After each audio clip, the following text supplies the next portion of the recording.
like there's one thing which is like putting a band-aid on something, and then there's the people that actually figure out like where the sickness is coming from, and like that's what the classical thinkers did.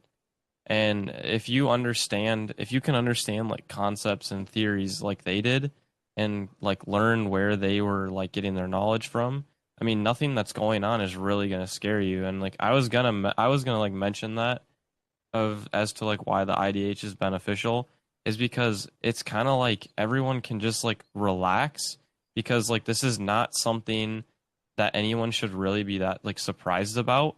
Like we are the ones, like people think that it's really really hard to like come up with a solution to something.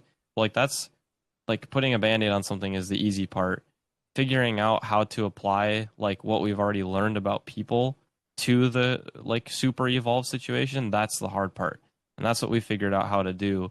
We've like figured out how to use like all of the language and everything we've learned about people thus far, and be like, hey, everything that's happening right now, like there's a lot of things that are super unique about it that like will really scare you, but the way that you already know how to think can help you through it. Let us just show you that we've already connected the dots.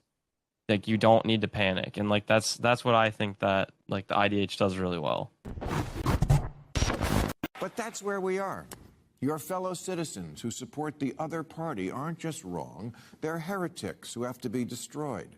Political identities have become stronger than religious ones, stronger even than racial. 94% of adults are now cool with interracial marriage. It's inter-party marriage that's a deal breaker for a majority of Republicans and Democrats who don't want their kids marrying someone who belongs to the other. We see the world from a completely different worldview, right and left. It's coming down to they define truth differently. And I think a lot of that is in conjunction with the postmodernist thought that there is no absolute truth.